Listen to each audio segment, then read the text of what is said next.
मेरे प्यारे देशवासियों, आप सभी को 79th इंडिपेंडेंस डे की हार्दिक शुभकामनाएं और बधाई। कांग्रेस पार्टी के लिए आज का दिन ऐतिहासिक है क्योंकि हम अपने नए स्थायी मुख्यालय में स्वतंत्रता दिवस मना रहे हैं। 15 अगस्त 1947 को जो स्वतंत्रता हमने हासिल की, उसमें हमारी पार्टी की भूमिका को सारा विश्व जानता है। स्वतंत्रता संग्राम की कहानी हमारी पार्टी की कहानी है। इस अवसर पर मैं स्वतंत्रता आंदोलन में योगदान तथा बलिदान देने वाले सभी महान हस्तियों को नमन करते हुए उन्हें कोटि कोटि श्रद्धांजलि अर्पित करता हूँ। आज़ादी के बाद हमने 2.5 साल के अथक परिश्रम के बाद भारत को अपना संविधान दिया, जिसकी तुलना शायद विश्व के और किसी संवैधानिक दस्तावेज से नहीं की जा सकती।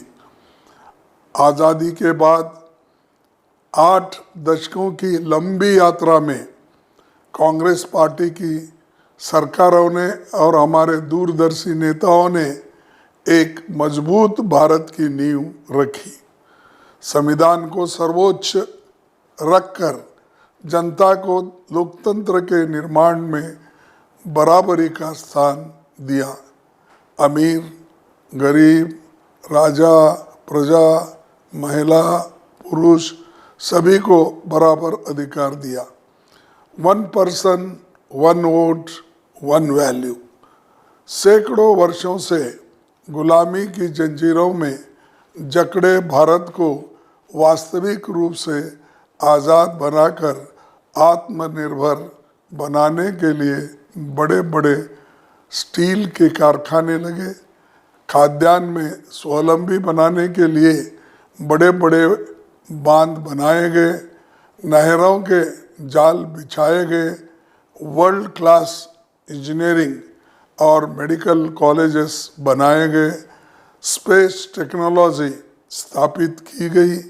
हमने तेजी से तरक्की की।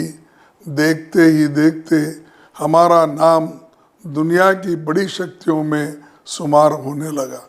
2004 के बाद हम इंफॉर्मेशन टेक्नोलॉजी में वर्ल्ड लीडर बनकर सामने आए।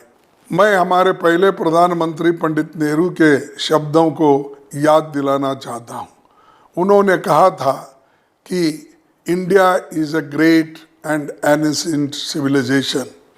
We have a rich heritage to be proud of, but we must also look to the future and build a new India that is strong, prosperous and just for all. साथियों, लेकिन पिछला दशक देखे तो हमारे सामने कई बड़ी चुनौतियों का उभर कर आई है। बेरोजगारी ने भयंकर रूप धारण कर लिया है। सरकारी नीतियाँ नौकरी बनाने के बजाय नौकरियां ख़त्म कर रही है। इंफ्रास्ट्रक्चर डेवलपमेंट के नाम पर जो निर्माण कार्य हो रहे हैं वो सब स्टैंडर्ड और पुअर क्वालिटी की है। संवैधानिक संस्थानों को सत्ताधारी दल ने योग्यता के बजाय अपनी आइडियोलॉजी के लोगों से भर दिया है।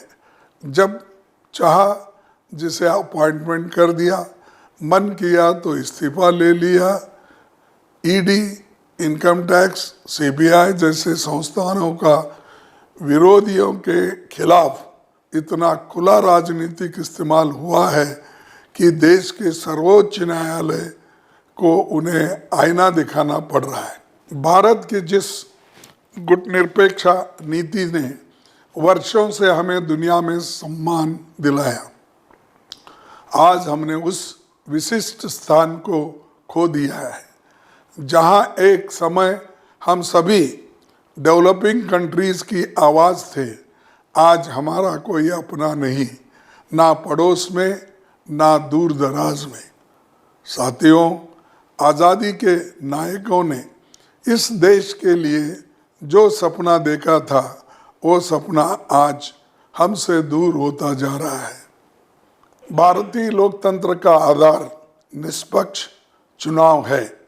डॉक्टर अंबेडकर ने 15 जून 1949 को संविधान सभा में कहा था, franchise is a most fundamental things in a democracy. No person who is entitled to be brought into the electoral rolls should be excluded merely as a result of prejudices. परंतु अब सत्ताधारी दल कुर्सी पर बने रहने के लिए अनैतिकता की हद तक जाने को तैयार है। बड़े पैमाने पर चुनाव में गड़बड़ियां सामने आ रहे हैं। स्पेशल इंटेंसिव रिवीजन के नाम पर खुलेआम विरोधी पक्ष के वोटों को काटा जा रहा है। जो जीवित है उन्हें मृत बना दिया गया। केंद्रीय चुनाव आयोग की निष्पक्षता इस बात से समझी जा सकती है कि वो ये बताने को तैयार नहीं थे कि किन लोगों के और किस आधार पर वोट काटे जा रहे हैं। हम सुप्रीम कोर्ट के आभारी हैं जो उन्होंने लोगों की आवाज़ सुनी और चुनाव आयोग को वोटर लिस्ट सार्वजनिक करने को कहा है। सबसे आश्चर्यजनक बात यह है कि सत्ताधारी दल को 65 लाख लोगों के वोट कटने पर कोई आपत्ति नहीं है। इस बात से साफ जाहिर है कि इस एक्सरसाइज का फायदा किसे पहुंचाने की कोशिश थी। साथियों, राहुल जी ने आंकड़ों के साथ साबित कर दिया कि किस तरह से लोग सभा सीट पर गड़बड़ी कर उसे जिता गया। अब वैसे ही प्रमाण कई सीटों पर सामने आ रहे हैं जहां सभी असेंबली सेगमेंट पर कांग्रेस पार्टी को बढ़त मिली, परंतु एक सेगमेंट पर बीजेपी के बढ़त ने कांग्रेस के उम्मीदवार को हराया। हमें ये आशंका महाराष्ट्र विधानसभा चुनाव परिणाम को लेकर भी है।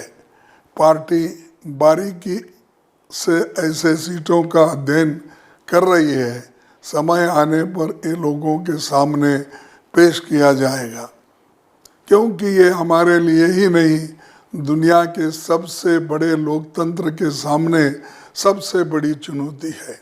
साथियों, मैं कांग्रेस पार्टी के देश भर में मौजूद नेताओं और कार्यकर्ताओं से अपील करता हूं कि आप अपने बूथ की वोटर लिस्ट निकालिए और उनकी बारीकी से छान कीजिए। देखिए कि कितने लोगों का नाम काटे गए हैं या उन्हें मृत बता दिया गया है या साजिश के तहत उन्हें दूसरे बूथ में शिफ्ट कर दिया गया है। कितने बाहरी लोगों के नाम जोड़े जा रहे हैं या एक ही वोटर आईडीसी कार्ड को एक से अधिक बार कहां जोड़ा गया है।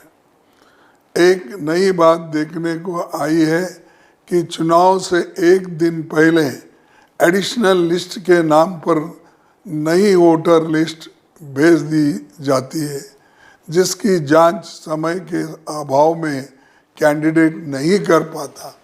यही हमारे विरोधियों की साजिश है, लेकिन हमें उनकी इस साजिश का पर्दाफाश करना होगा।